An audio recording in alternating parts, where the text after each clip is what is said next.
When a crafter passes, friends and family are left to sort through their stash when they often find unfinished projects. There might be 6 blocks made for a quilt for their grandson, or a top that just needed quilting, or some applique half-stitched. And they can be left with the desire to have the project finished, to have something special, and to hold closely to remember them by. But how do they make that happen? Today's guests, Macey Kaplan and Jen Simonic, have started the Loose Ends Project, whose aim is to connect those unfinished projects with crafters who have the skills to complete them. Along the way, they've discovered crafts they've never heard of, generous makers, and many, many stories of how textiles are an important reminder of a loved one. So grab your sewing and a cup of tea, and here's my interview with Macey and Jen.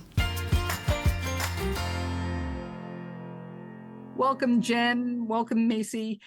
I normally start by asking, where in the world are you coming to us from? So I'm going to start with Jen. Where in the world are you? I'm in sunny Seattle, Washington right now, which is odd because it's October. And Macey, where are you coming to us from? I'm in Portland, Maine. You're in Portland, on the other sides of the country. That's right. Jen, how did you find Macey to start this project with, or was it vice versa? To start this project, Macey and I have been friends for over, 30 years. We've been friends via our spouses who went to college together. And we've always shared a love of fiber arts. Over the summer, we had been talking about finding something to do together. And this was something that Macey had been thinking about and had talked to me about. We were at a friend's house, and our friend's mom had just passed on, and we had been given the task of going through the craft supplies, as you do as a crafter. I'm sure everyone on the podcast has done that.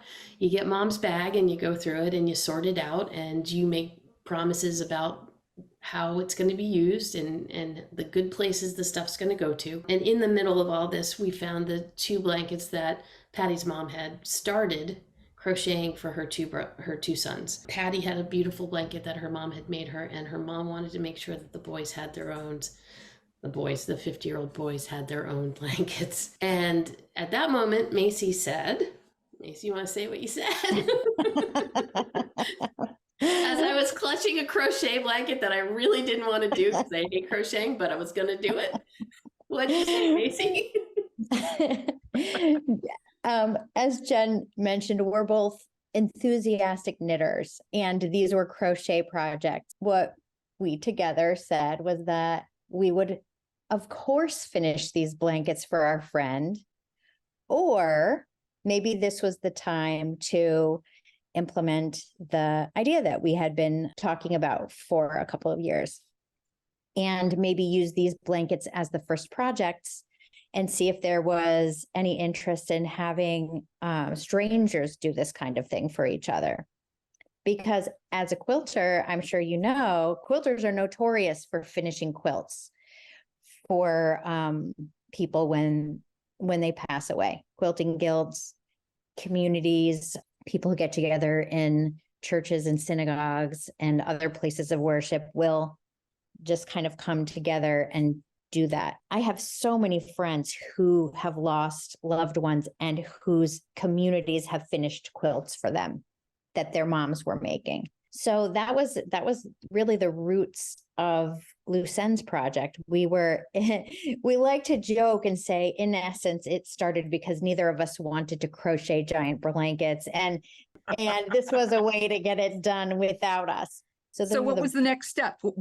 How did you go out, start finding volunteers? So that's when Macey made a website. She came up with a great name, Loose Ends, which we thought was, clever and spoke to what we did. We walked around in October of last year with some flyers, made a list of places like coffee shops and libraries and any place, community centers, hospice centers, religious centers, any place that would had a bulletin board that we could put a sign up. I think they had my home phone number on them. They had Macey's home phone number on them. I walked around all over the place, went to funeral parlors and places like that. Only really got kicked out of one place, which is kind of nice. As we did that, we also did that virtually by going onto Facebook and Instagram and sliding into comments and saying, hey, we do this. I joined the Seattle Knitting Guild. I talked to every yarn shop I saw. Macey did the same. And through that, we found 150 people who were like, that's a great idea. And they signed up in Seattle and Maine.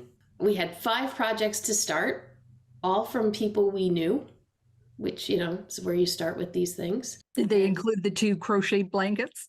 Yes. There were 2 crochet blankets, 2 baby sweaters. There was another one. I think a quilt.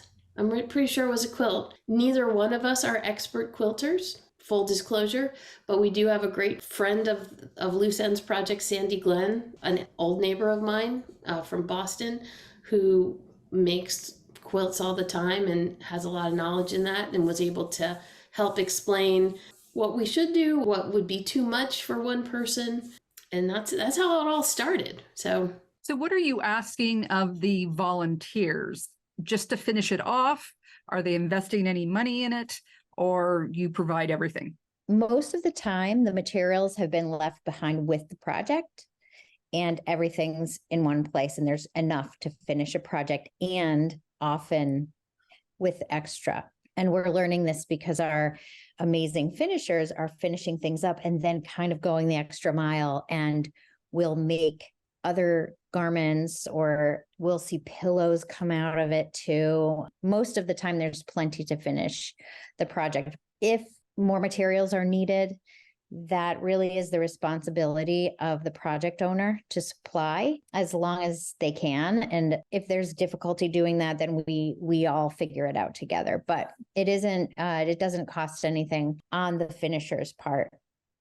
Most of the time, we try to match projects local to one another so that people are dropping them off, or meeting in public and swapping things, getting coffee together, getting to know each other. However, sometimes we do have to match things kind of farther away. And if they have to go into the mail, that too would be an expense on the project owner's part, like shipping. But beyond that, there's no charge. in terms of quilts, we're asking people to do a couple of different things. We sometimes get a bunch of squares that need to be hand pieced together.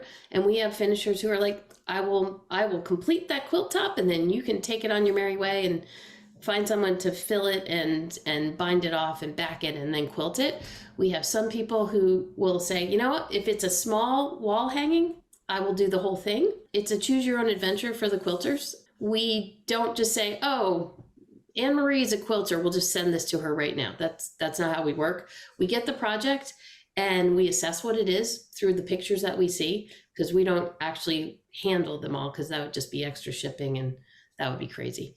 So we get pictures and understand what and a description of the project. We ask questions of the project owner. We find out what the situation is for the project, and then we go into our database and find out who's nearby, who has the skills and to do the project. So it might be an applique quilt, or maybe it's something where it's a hand-stitched Hawaiian quilt. We've had a couple of those. We'll see whether or not they do that project. And then we also ask, hey, do you like doing this kind of project? Because just like I know how to make a crocheted sweater with, single crochets, I might not like doing that. So we give our finishers an opportunity to tell us what they like.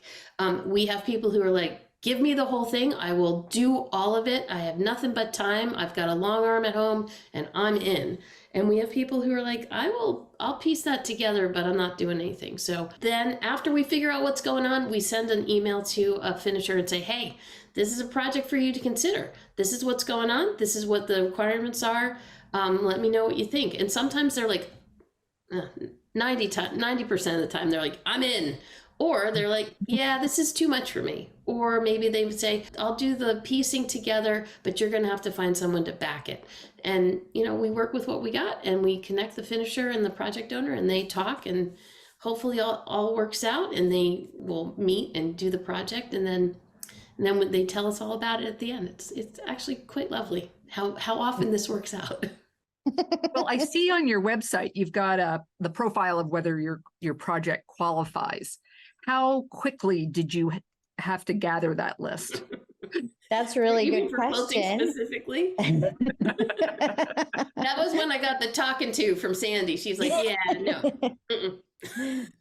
Well, yeah, I would say this entire endeavor has been evolving and we've been learning as we go. And for instance, when we first started, Jen, remember it was like knit, crochet, quilt, right? Yeah. Now, 1 year later, there is a long list of textile related crafts. Really, anything made with string is good. We get so much embroidery, needlepoint, cross stitch, rug making, anything that kind of falls within the fiber arts realm, we will match. Likewise, what qualifies, what doesn't qualify. If a project is just something that someone started and they don't feel like finishing it, that we don't match it for that. Like, or, it really needs to be a project that was left behind by someone and that a family member or friend wants back to keep. We won't match projects that people don't want back. Sometimes people don't want to see a project go to Goodwill or be thrown away or donated away. They want to see it finished, but they also don't want to keep it. We don't really accept those projects either. Some of the projects are like going to take a long, long time. And we have so many finishers who are in, they're in for the whole thing.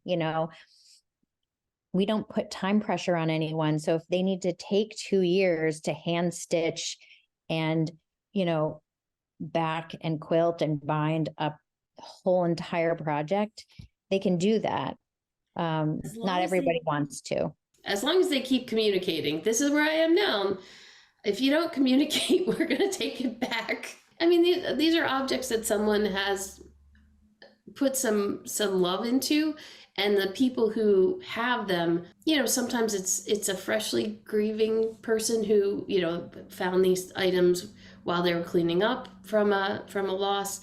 Sometimes they've been carrying them around. We do have a couple of things where materials were purchased and patterns were bought and things were started just so that somebody could have like a blanket for their newborn, and then a sudden death made that not happen. There's a lot of love that goes into these things. I mean, it feels good to do something for other people. So we want to make sure that they're feeling good about it, and it's something that they feel positively about. So if you just get bored with the quilt that you're working on, I don't know, find another Well, I personally have made a couple of projects, finished off some others. I remember when my grandmother passed away, my parents gathered all her crafting things and I was the recipient of them. And coming across an embroidery project, and I gave it to my brother. I finished it off and gave it to my brother for his wedding. But what I learned about my grandmother by finishing off her project shocked me, because my grandmother didn't follow the rules. She didn't follow the lines even, like the instructions said to use these stitches. She just used whatever she wanted. And I had always thought that she was a straight and narrow type of person. I didn't think she had any wiggle room in her project. Apparently she had some wiggle room. That's nice to find out about someone after the fact, right? And I finished off 2 quilts for one of my book club buddies. She had found them in her attic and she thinks her grandmother made them, and she's not a young person. So we're talking like 100-year-old quilt, but understanding they were in ratty shape. And I don't even think she knew what they looked like, but it was important for me to make them for her. But coming to the conclusion, well, we're just going to trim it. Yeah. It's better that it's finished and in a quilt than sitting as an unfinished project. And I found both of those quilts quite rewarding to finish. It's funny that you say that, because as we get introduced to new types of crafts all the time. Hey, I think this is knitting. No, this is Tunisian crochet, Jen. Oh, okay. We sought out some experts, and I went to museums to say, hey, what what do we do if we get something really, really old? And they were like, well, we're the people who will tell you to stop everything and just preserve it. But it's a personal item, and you're going to have to talk to people and find out what they want. We had a picture of the Mayflower from 1882. It was a man's grandmother had started, and he was in his 80s. And we had someone finish it, and they did just beautiful work on it. Museum quality, I don't know, but he got it finished, and it's something that he had been trying to get finished for years. So I think we are not restorers, we are finishers. And I think that's something that people need to understand about what we're doing. We're just trying to make a tangible item for somebody to have that reminds them of their loved one. If you would like it restored or need museum quality restoration, maybe talk to a museum. But I have to tell you, our finishers do amazing work. That's So true. how do you approach the subject of effort? Like I know I've been part of guilds where somebody thinks, oh, I'm going to give you this thing to restore. It's an antique quilt, but you're quilters, you're going to love doing it. So why don't you do it for me? And not understanding that there's hours and value in that effort. Usually when people come to us, they do not have any skill in that particular project. Like their grandmother was special to them and they didn't know that they had this thing. So they know that grandma did this, they cannot do this. They've always been hoping to finish this or learn this skill, and then they couldn't. So there's a lot of people like that. So they truly appreciate how hard it is. And they're usually super appreciative and super thoughtful and super thankful that anyone would take the time to do it. So there is a lot of gratitude in that. I have not, thankfully, found a lot of people who are just like, oh, just do this. I have seen some people go, well, if you're going to do one, can you do these other 40? No, okay. Like, no, that's a lot. This is not your personal seamstress. They're doing something that's special. And I don't think anybody wants to take advantage. They're just so excited. And in that case, what we say is like, hey, if you've got more projects, you can submit them separately. And we've got other project people who will do those projects, because there are a lot of people waiting for projects. And then the other thing to remember is a lot of these people are in grief. So people are super excited to do a project. They get excited, they contact the project owner, and then there's a stall or a delay in them talking to them and them. So, and that could just be a product of grief too, because people are, people process grief in a lot of different ways. And we try to give people that space as well. Not everybody expresses gratitude the same way, but I have been touched and kind of amazed at the amount of empathy and gratitude that I see, because I follow all the emails, that we break the cardinal rule of sending group reply all to all of these emails, because I just want to know that, the project's in process and it's going in the right direction and nobody's stuck or nervous. It's also dealing with a complete and utter stranger. So that's always a fun thing. I'm an extrovert, so I love just dealing with the strangers. That every stranger is an opportunity for a new story. A lot of our crafters are not extroverts. They are introverts who are really happy that the project is coming to them. They can do their thing that they like to do, and it's a good deed done. But it's an interesting experiment. Again, for 90% of the projects, people are super, super, super grateful and just so happy that this treasured item can get finished. We also have things that get mended. We've had, there's a baby blanket that got passed through 3 generations of women and it got a hole, and they just put it away so that so it wouldn't get bigger. And we had someone mend that, and that was a super lovely thing. So yeah, I don't know that you can teach appreciation for the craft or the skill or how much time. People try to explain that to other people, and for the most part, people who are involved on both sides are really getting a lot out of this and just feeling super grateful for the opportunity and for the project being finished. So I don't know, that's a long way of saying people get it. I think most people get it every so often. I mean, Jen said 90%. I'd almost say 99 point something percent. Every so often there's a project owner who's like, where's my thing? Why isn't it done yet? But that's rare. Yeah, I think really it's really rare. I mean, and that's why Macey and I are important in this whole thing, is we can say, hey, this this takes a lot of time. That one square Exactly. probably took her 5 hours because it was a little off and she had to do a whole bunch of stuff. So, we're being super generous with our time. So we're going to be, just teaching people. It's okay. Yeah. I noticed that you've got a couple of extra qualifications on quilt projects. When did you discover that you needed to have a couple more of those? Oh, Jen's friend. Yeah, my friend Sandy. Earlier. Actually, it's funny. Quilters were some of the first people to reach out personally to me and call me. My friend Sandy was like, all right, we need to talk, girlfriend. If you're doing this, let's talk about quilting versus knitting versus everything else. I'm a knitter. I will go up to somebody in an airport who's knitting and go, oh, can I touch that? And they'll be like, yeah, it's really soft. Quilters are not that way about their fabric. They are a little bit, more protective of treating the fabric like an art piece that it is. Sandy explained to me all the different pieces and parts and explained what a reasonable request would be, what over the top request would be. We had a couple of long armors say, yeah, no, I get paid to do that. And it's like, that's fair. You don't, we'd never do that. And we realized that somebody who has a long arm machine has invested a lot of money in that. And that they're hoping to pay that off at some point. And they do that through completing other people's quilts. Because of the circumstances that project owners are in, people are willing to pair up and do things like that. We have a group. There's one applique quilt that I'm thinking of right now that a group of friends are doing it together. They were like, I'll do this with my 3 girlfriends who work together and we're going to get this done. And that's been amazing. I'm not afraid of saying, I don't really know.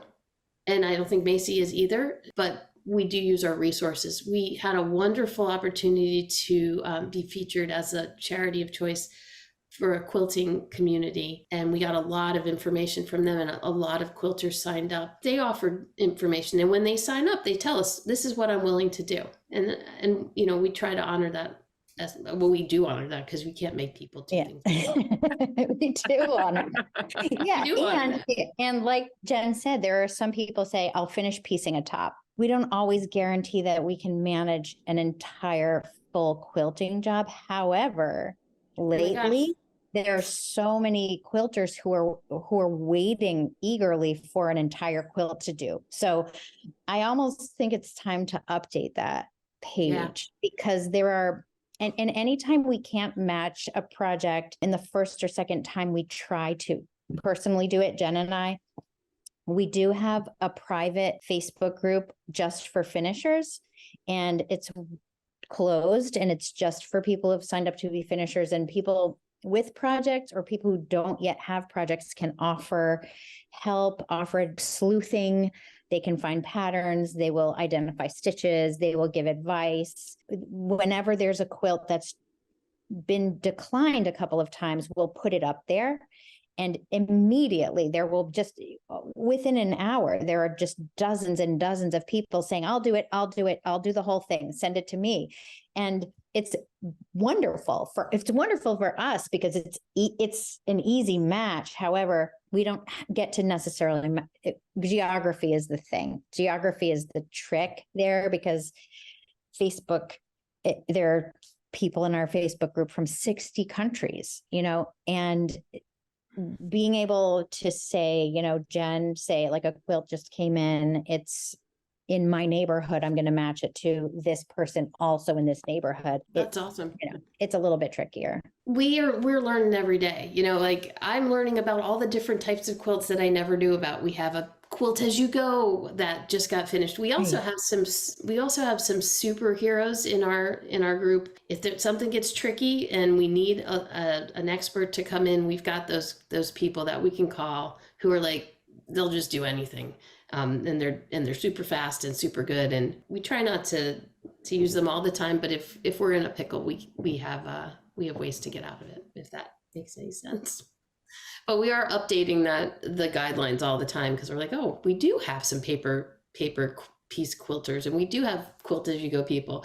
Applique quilters are harder to find, I think. Those are the trickiest ones to match, I would say. Is that really hard to do? Is that why they're tricky, or is it just a different? I'm not going to say there's not a lot of hand sewers. The trick is finding them, right? because the type of person who likes to do hand sewing is different from a person who wants to do quilt as you go and a person who wants to do long arming. And that's the wonderful thing about quilting is people have all sorts of different cognitive strengths, and you just find your type of quilt that you like to make. But hand sewing is a slow thing, so your progress is not as fast. Yeah. But there's some beautiful applique quilts out there. They're just absolutely gorgeous. I had this. So the trick is finding those people. And of course, with age, unfortunately, eyes get worse and hand technique gets worse. Arthritis sets in. And yeah, so a number of people age out of doing that. I had a wonderful person who I offered a quilt to, and she's like, oh, I couldn't possibly do that. But this is an applique quilt. And then she took the picture I sent her. I think she photocopied it, cut it out, and showed me how it would go together so that I had the pattern, the backup put together so that somebody could do it. She's like, and if they need help with this, I can explain how it's supposed to go. I can't possibly do it. And I was like, you just already helped me so much because you knew what was needed and were able to answer those questions. That's a wonderful thing about our community is that I think crafters in general are really generous. And the people who sign up to do this are a self-selecting group of people who are just like, I'm in, I want to do something good. This is great. How can I help? It sounds like there's a fair amount of work here in matching people up. And you say you've got 15,000 people waiting for a project. Mm-hmm. How much of your day does this take up? Is there part of the day it doesn't take up? Okay. It's a lot of work. It's a full-time job for two people.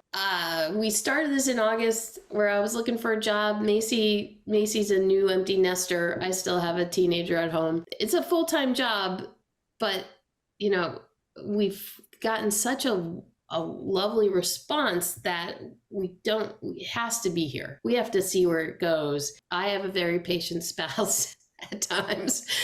Macey has a lovely spouse also. We're looking for funding. Funding is imminent. So we're going to be able to support this endeavor because it needs to be there. And if we can't support it, we'll figure out a way to make it rely more on volunteers. It needs to be there. The reaction to it has been so positive because I think people are looking for something good to think about and do and help with. And it's a great opportunity for people to use their skills. So it needs to be there, right, Macey? For sure. Yeah. And it is, I would say, at least it's hard to really gauge the hours.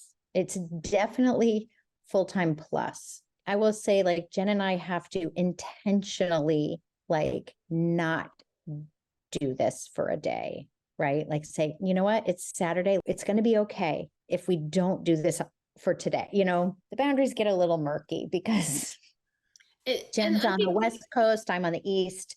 My day starts earlier. I mean, hers goes later. It gets weird. There's no working hours per se. It's hard. It's very easy to just check emails at midnight and just get these 3 emails done. So I can't gauge how long this takes, We seem like a giant organization. It's us. We have Amy, our lovely friend, who is our hall monitor on Facebook to make sure that, things don't get out of hand over there. We have my neighbors developing tech so that we can make the matching go a little bit easier so that we're not looking at a giant spreadsheet, which is getting us out of a spreadsheet was immense. We've got a board that helps us to make sure we're on track and doing the right stuff. So there's a lot of people who and our finishers. I mean, we've got 17,000 people who are offering help and support. I've got a list of 50 people who want to help with data banks and things like that. So it just speaks to the mission and how important it is for people. So we are working. I'm trying to put some barriers on the work. Macey, I'm working on it. Working on that because it's really hard. It's hard because you're really interested. Hard. It's fun, and every project that comes in is like a little Easter egg, or a little puzzle to solve. Like, oh, all right, this is definitely, now I know this is Tunisian crochet, and I've had 3 of these sports flavored blankets that have come in, and I've got the out of print pattern already. So it's Right. getting a little easier and a little harder, but it's a lot of fun. And I feel like people are getting something out of it, which is really lovely to see. It's not just us thinking that this has to happen. It's a lot of people. So Masey, how much knitting do you get done now that you're running this? Oh, yeah. Less than I would like, probably. I used to have a lot more time to knit on Zoom calls and traveling. I would say I'm not really that it's familiar with slowing the knitting down. world so much as the quilting world, but is there like types of knitters the same way there's types of quilters? yeah, there's like sock knitters. Those are an interesting group of people that I'm a sock knitter. I know, but those like needles like this big. Then Yeah, there's like people who like sweaters, making sweaters. There's people right. who knit with like giant needles because you can make a sweater, a Yes. blanket in So a is there day. an instant gratification type, you think? Oh Yeah. yeah, that's me. And then a slow and steady. I'm fine with, like, I don't mind taking forever to do, like, I like a small work because the fabric to me feels good on my body, like just thinner wool rather than thicker. But yeah, I don't know. Is there a type? I that's a great question. So when one thing we can say definitively is that there isn't a type of finisher. And so when you look at the fact that probably 50% or more of our finishers are knitters, as well as other things, they will say, I quilt and knit and I do crochet, or I do needlepoint, knit, and cross stitch. Knitting and crochet, most are knitters. And then second is crochet, and third is quilt. Mhm. Although most will tell us when they sign up at least two in probably on average 3 crafts that they're going to donate, to volunteer to do. There's no type, like there's not even an age. It's everything from children who've signed up to be finishers through people in their 80s pushing 90. Every age group, every demographic, every socioeconomic group, every kind of politics, all kinds of religions, all different countries. So anyway, to answer your question, is there a type of knitter? I don't know, because there certainly isn't a type of finisher. We have everybody together in this pool of talent.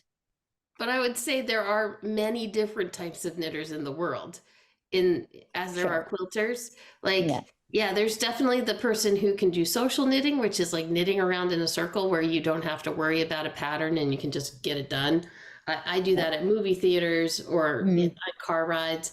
There's the people who like the more Designers. there's designers who do these complicated patterns who you have to really pay attention. You can't talk. So that's the sweater that I start 15 times before I can actually get it to a point where I go. There's people who will only knit in cotton, which would make Macey crazy.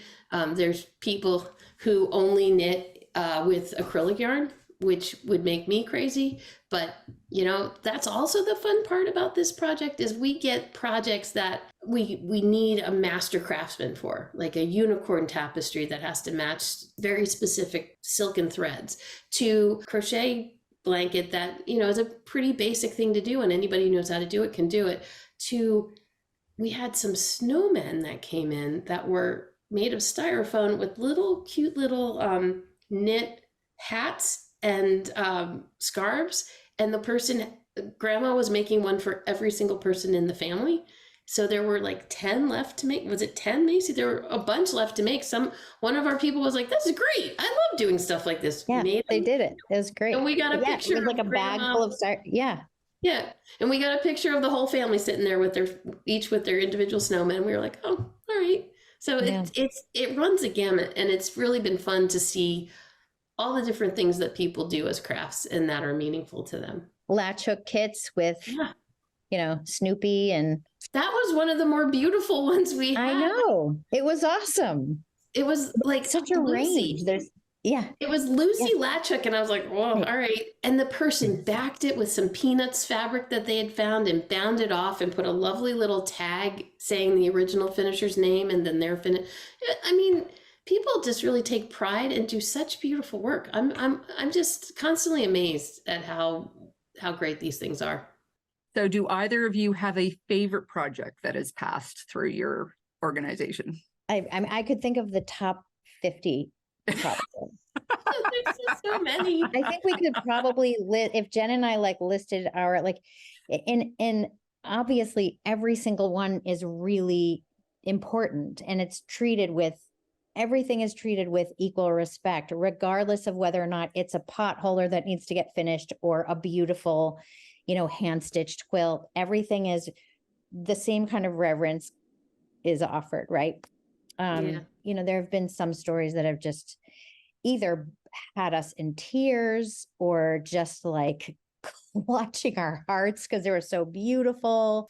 And just some people showing just such over and above, like going to find the vintage yarn that would match, because yarn has different dye lots, and sometimes if the project's over 50 years old, you're not going to find that dye lot unless you use Ravelry and then have some wonderful seller who's like, oh, this is for that, yeah, you can have it for free, thank you. Right. There's above and beyond. And we had one person finish a doily, those little doily bedspreads that people used to make in the 30s, I guess, when they were listening to the radio. Somebody finished one, had to figure out what the pattern was. So this woman figured out the pattern and then typed up the pattern and then presented the pattern in a frame with the finished. I mean, it boggles the mind. Like, they just really were like, I'm in. They buy in. Yeah. People framing the original crafters needles when they're done, because it's come with the whole package. They use it to finish it up and then present the project back with a framed needles or framed patterns with handwritten notes on them, or just really sweet. I know that's not really answering your question, but there's so many that it's like picking a favorite baby. It really is. Yeah. We've had some beautiful, funny things happen too. Like, somebody found something and was like, my grandmother was an expert knitter. And you're like, that's a crochet pattern that is, no, but let's figure out what we can do with that. And a very wonderful finisher taking the beginnings of a bag, like a crochet market bag, making that the backdrop for another chain that had been started. And she turned the chain into a letter and then put it and was able to hang it and make like a window box with the pattern and the original pieces. And it was done so beautifully and so respectfully that it really spoke to the fact that this was somebody's grandmother who may have tried this and left it behind. And it was a great memento that this woman could have of her grandmother's, that's something fun that she was trying to do. So not everybody's an expert at their craft, but it doesn't mean that they don't love their craft. There was a really funny story that Jen had early on, and you can interrupt me if you want to, and this was actually a project that we were offering to a journalist who wanted to do a story. Mom's bag, there was a partially begun pair of socks in there, and we matched it with a finisher who took this and they finished up the socks, and they were beautiful. And I think NBC or something was going to do a whole story about it. When the woman showed her sister was like, those aren't Mom's socks. Those were my socks. I started those. That was me. And the woman was horrified. She was like, I can't believe I've committed fraud. I'm like, you didn't. You thought it was Mom's. The woman got to make a pair of socks. That's the beauty of it. Like, I like to knit, so I'm going to finish this anyway. That's fine. So we've had things like that happen, and then, people roll with it. People roll with it. But I think my favorite story was the very frankness. It's like, my grandmother made an ugly blanket for everybody, and my child does not have an ugly blanket from Grandma. And she started it, and I'm like, does Grandma know her blankets are ugly? That's kind of mean. And they were like, no. She knew, and we really want our ugly blankets. And she made this blanket that, that got the child the blanket, and they were really happy with the end result. So I've also had finishers who said something like, I'm like, how's it going? Well, it's like knitting with sandpaper, but it's fine. I'm like, oh, okay. She's like, but I'm getting it done and it's going to look great. I'm like, okay. Yeah. So if somebody wants to get a hold of you and either donate a project or volunteer to finish, how do they do that? So anybody who wants to submit a project to be finished, or become a finisher themselves can visit our website, which is looseensproject.org. And there are buttons right there in the middle, and you can just sign up for whichever side of the equation you want to. We have all of our links to social media. We love folks to follow us on social media. info@looseensproject.org is the best email to get to us, because we check that every day. Well, thank you very much for being on the show. It's been a joy talking to you, and I hope you have much success in the future. Thank you. So much Thanks for so having much us. for the invitation. I hope you enjoyed my interview with Macey and Jen. The Loose Ends Project is an important reminder of how special the crafts are that we do are for our family, our friends, and our community. If you are interested in becoming a finisher or know of a project that needs to be finished, I will leave links to their website in the video description notes below. If you would like them to speak at your guild or organization, I'll also leave their emails as well. Next time you're in your sewing room, be sure to have Karen's Quilt Circle playing in the background. I have interviewed so many amazing people on this show. Let one inspire you. And don't forget, you can now listen to this as a podcast on the YouTube Music app. Take care, and I'll see you next time.